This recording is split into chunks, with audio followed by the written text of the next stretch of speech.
Police recover 14 bodies of Benue boat accident victims. Nigeria Center for Disease Control (NCDC) confirms 503 new COVID-19 cases. In international news, China and India agree to avoid further escalation of border tensions. And in sport, DRC Football Club gets first female president.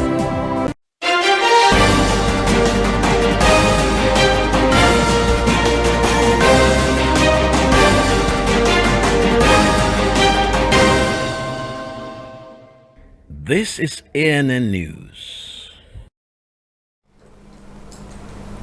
I am Olajumoke Olatunji. The Nigeria police have recovered 14 bodies from among the 26 youths who drowned in River Benue on Sunday. The youths were members of a church who were traveling by boat to a conference in Makadi, the Benue state capital, when their boat capsized. Command spokesperson DSP Catherine Anene confirmed 8 females and 5 males were recovered from the river, while other victims are still missing.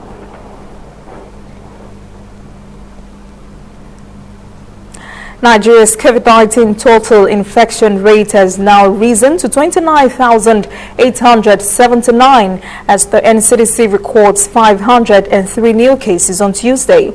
The new infections were recorded in 20 states, with Lagos still in the lead with 123 new cases, followed by the Federal Capital Territory with 100 new cases. NCDC reports 12,108 persons have been discharged. 669 deaths have so far been recorded. NCDC wants Nigerians to stop making prank calls to its emergency numbers so those who seriously need help can promptly get through to the NCDC. The federal government says it is considering imposing a fresh lockdown as the rate of COVID-19 cases in the country continues to rise. The rise in infection rate has also hit many top government officials and politicians in the country. During a press briefing by the Presidential Task Force on COVID-19, PTF Chairman Boss Mustafa said the situation is directly affecting governance and security in the country. Mustafa hinted at the possibility of ordering a fresh total lockdown if the numbers of infections continue to rise. 3 prominent governors, David Umahi of Ebonyi State, Ifeanyi Okowa of Delta, and Rotimi Akeredolu of Ondo, recently contracted the virus. Akeredolu has been declared COVID-19 negative after a week of isolation. The Senate has passed a bill to amend the Nigerian Police Act, which accommodates a 4-year single tenure for the Inspector General of Police. The bill also recommends that the appointment and removal from office of an Inspector General of Police would henceforth be based on the advice of the Police Council. The report was read by panel chairman Senator Haliru Jika, who recommended that the IG should adhere to policing plans. The bill also states that the National Policing Plan should have input from the police force headquarters and all the various police formations nationwide before the end of each financial year. Lagosians have seen it happen time and again after heavy rains when city neighborhoods become impossible because of plastic debris that takes over the roads. The Lagos environment is increasingly being choked with plastic waste, and experts say the problem could get out of control if care is not taken. Correspondent Deji Badmos reports. A major street in Lagos just after a recent heavy downpour. Plastic waste taking over the entire road, making movement difficult and even dangerous. The Lagos State government estimates the city generates around 14,000 tons of waste daily. 65% of that is plastic waste, quite a significant portion literally dumped on the streets. Our mode of disposing our waste is still poor, so these things, when we discard them without any form of control, they find their way into the drains, and whenever we have the huge rainfall, of course, they create a kind of blockage along the drainage system, and water will not be able to flow along the course that has been planned for the water to flow. And this is the challenge we've been having, especially in Lagos, over the years. Apart from blocking the drains, some of the plastics are also washed away into the ocean and often end up littering the city's shoreline and making Lagos beaches among the dirtiest in the world. Once every month, this group of young people gather at this beach to pick up plastics from the shoreline here. But each time they return, they meet more plastics. The reason why we do this is to ensure that the beach itself is protected from PET plastic bottles. It's been estimated that by the year 2050, there'll be more plastics in the ocean and aquatic animals, and we are the ones causing this plastic disposal here in the ocean. And so we do our best to bring people from the community. It's more of a voluntary engagement, so we get people from the community far and wide, and they come here to ensure that the beach is kept clean. Tons of plastic waste are collected from across Lagos every day and brought to this recycling plant. At the recyclers plant, the plastics are sorted and compressed, and from here, some are exported to recyclers abroad, while others are sold to local recyclers. Despite all of these efforts, Lagos continues to be inundated by plastic waste.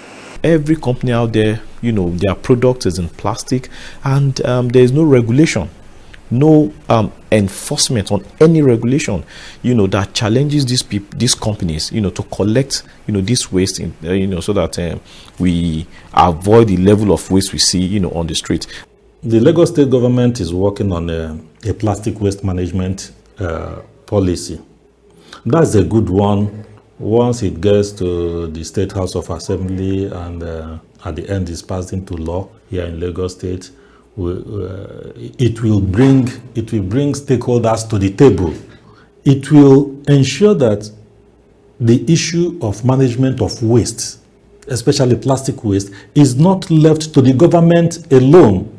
In the absence of any regulation on plastic waste management, parts of the city are being overrun by plastics. And anytime it rains, the result is heavy flooding. And when the flood subsides, the plastics take over the streets. Coming up, African stories. Egypt's youth unemployment rises to more than 9% amid COVID-19. And later, international news. China and India agree to avoid further escalation of border tensions.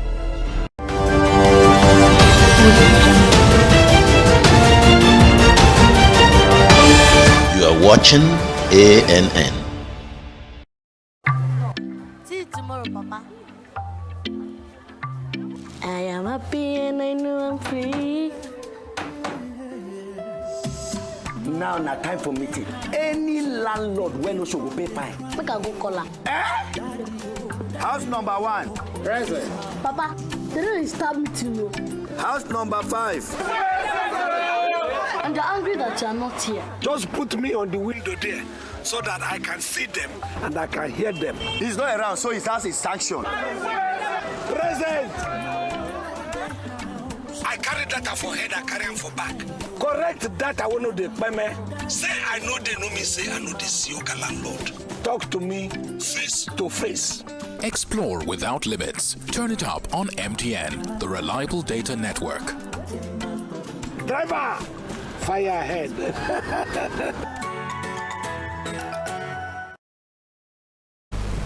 Welcome back. This is ANN News.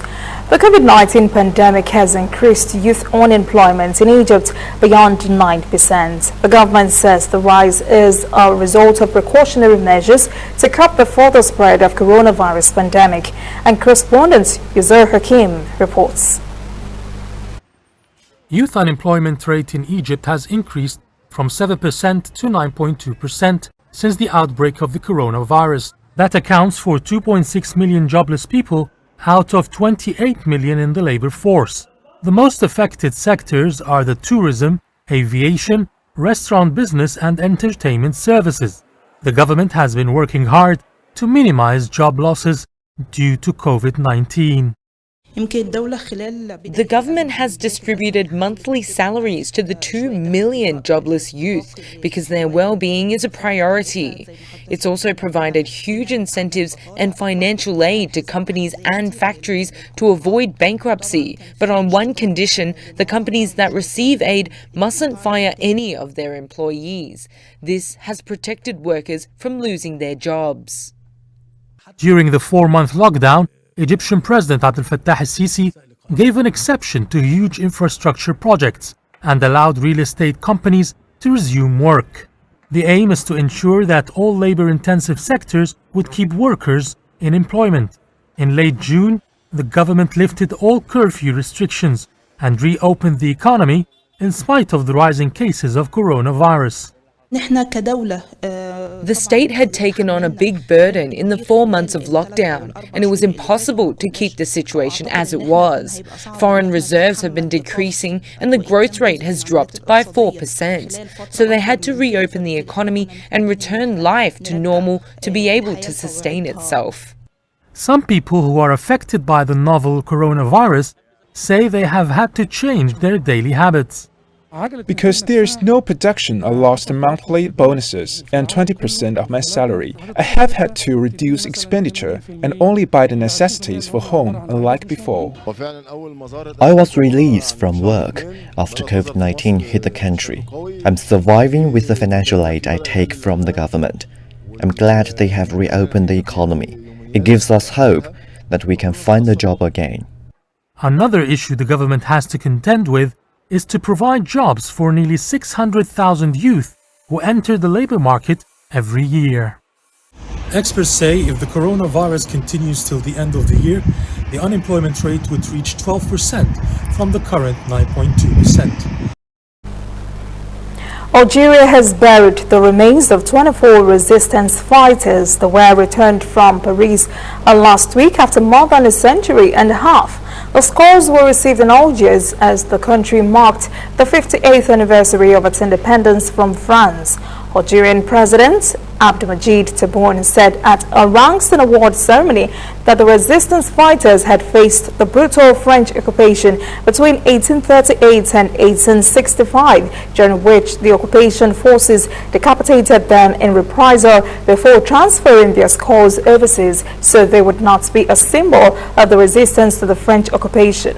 The skulls of the fighters were laid to rest on Sunday in coffins draped with the national flag alongside national heroes in Algeria's largest burial ground at El Aliya Cemetery. The return of the skulls by France has been described as a sign of a thaw in relations between Algeria and France, its former colonial power. Ghana's tourism sector has taken huge losses as a result of COVID-19, which has basically shut down tourism across the continent. There is such quiet along Ghana's ports and castles these days that even small local craft sellers are losing big time. Nabil Ahmed Rafai has their story. Business has virtually come to a standstill for Abdul Rashid Fuseni due to the coronavirus pandemic. His arts and crafts shop mainly sells to tourists, but things began to take a different turn when the government started restricting travel into the country to curb the spread of COVID-19. No tourists, no visitors, so our business here is running slow, very, very slow. No one comes. You can be in a shop even from Monday to Friday, no one will come. Tourism is the fourth largest foreign exchange contributor to Ghana's economy. Last year, the government launched a campaign, the Year of Return, which saw African diaspora coming to Ghana to mark 400 years since the transatlantic slave trade. It generated $1.9 billion for the country's economy. Now, major hotels and tourist attractions, including slave castles, have all been kicked out of business due to the pandemic. The way the Year of Return actually took place and the numbers that came in, we were expecting that this year would even exceed that of last year. So for COVID-19 to come in at the time it came for us to shut down completely, it's been very devastating. Last year, tourist arrivals increased by 45% on the year before, according to the Ghana Tourism Authority. The International Tourism Organization says arrivals could decline between 20 and 30% this year due to the impact of COVID-19.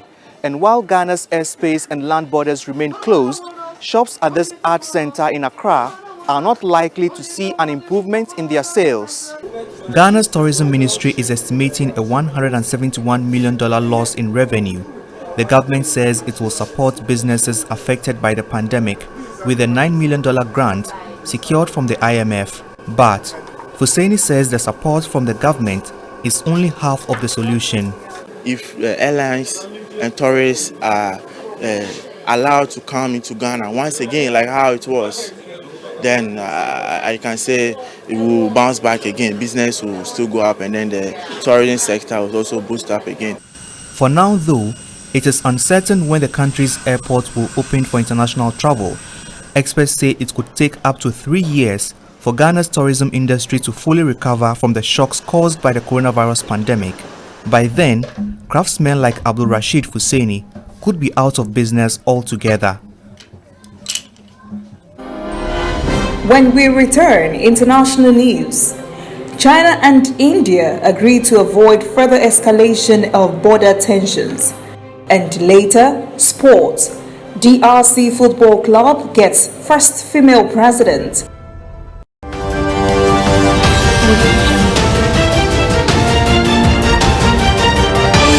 You are watching ANN. We are on the road every day, canvassing throughout Africa for news you really need. We follow the story everywhere, from every corner of Nigeria to the wide African expanse. We bring you what's making headlines. We connect you with news you can use. ANN, African News Network, in a truly African spirit.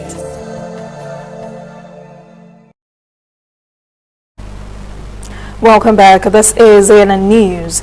The United Kingdom is one of the most visited countries in the world for more than a century, but COVID-19 is having a devastating effect on the country's tourism industry. As the Cole Johnston reports from the city of Cambridge, tourism has been heavily hit by the pandemic.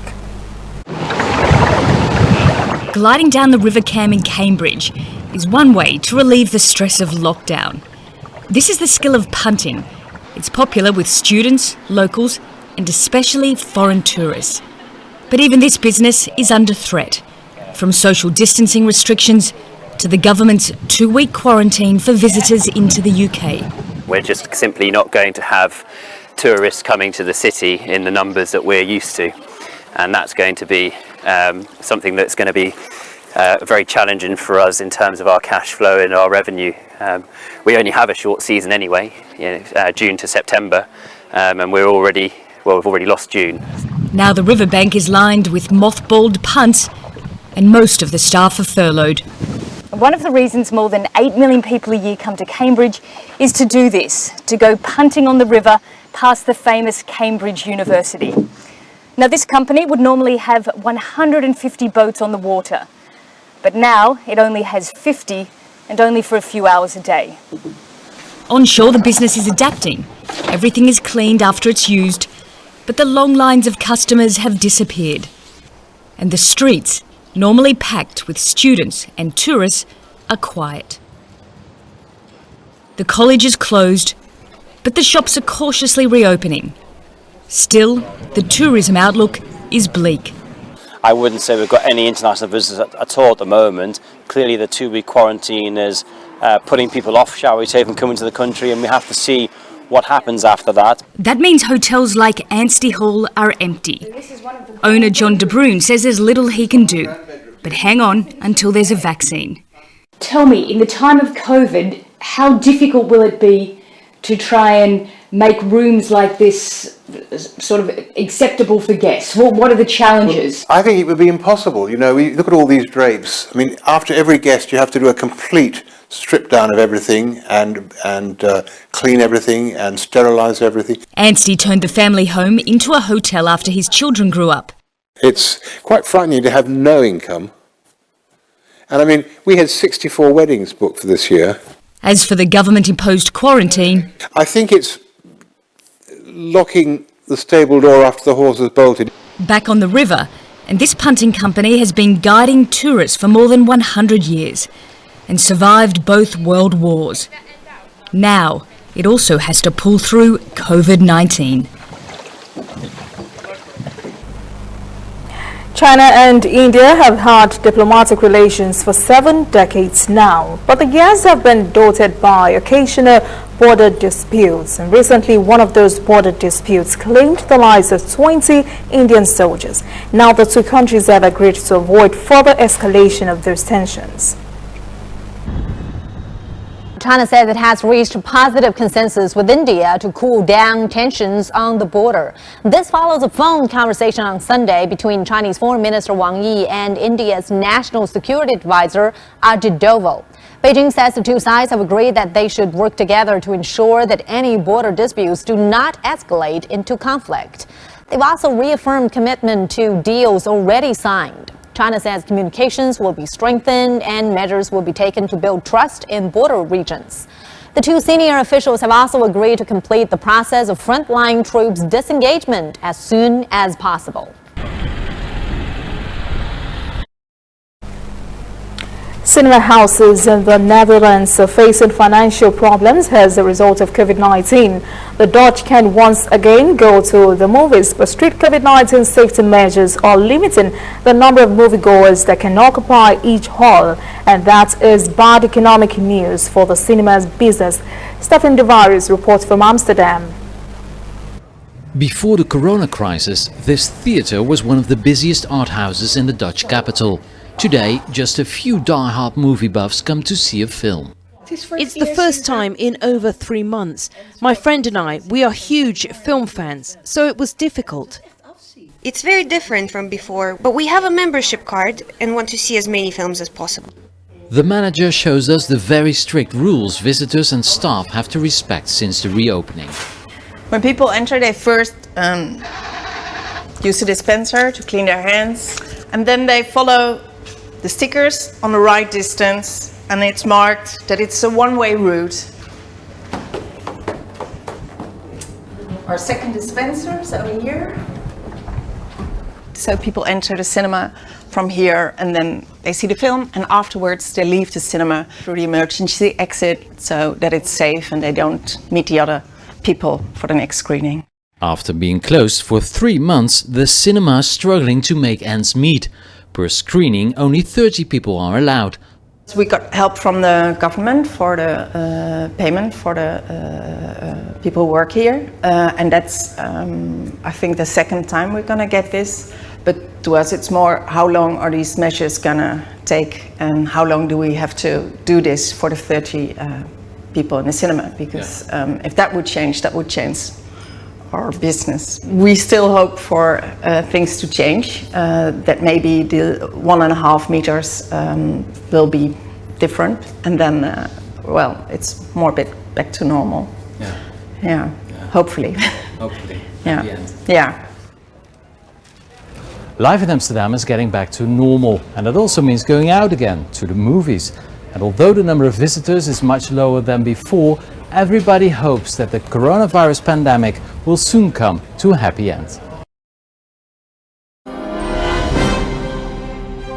Up next, sport. DRC Football Club gets first female president. Please stay with us.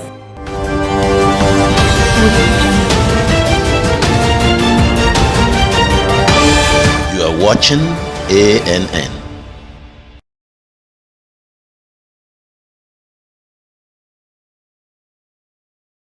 We are on the road every day, canvassing throughout Africa for news you really need. We follow this story everywhere, from every corner of Nigeria to the wide African expanse. We bring you what's making headlines. We connect you with news you can use. ANN, African News Network, in a truly African spirit. Welcome back. This is ANN News. In sport, one of the major football clubs in the Democratic Republic of the Congo, AS Vita in Kinshasa, has just appointed the first female president. Bestin Kazadi is taking over the job from a male predecessor that had run the club for 13 years. The club has been in existence since 1935, and for the first time, a woman is at the helm of its affairs. Somalia Football Federation President Abdikani said Arab says renovation of the Mogadishu Stadium will help cut costs. Somalia's national football team has been playing its matches in neighboring Djibouti because of insecurity that has plagued the nation for 3 decades now. SFF president says the country would save so much money by its team playing its matches at home.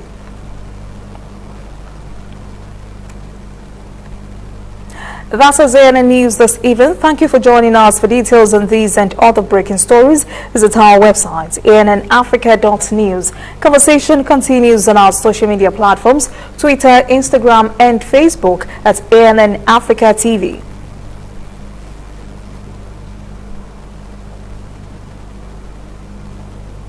I am Olajumoke Olatunji. Have a pleasant evening.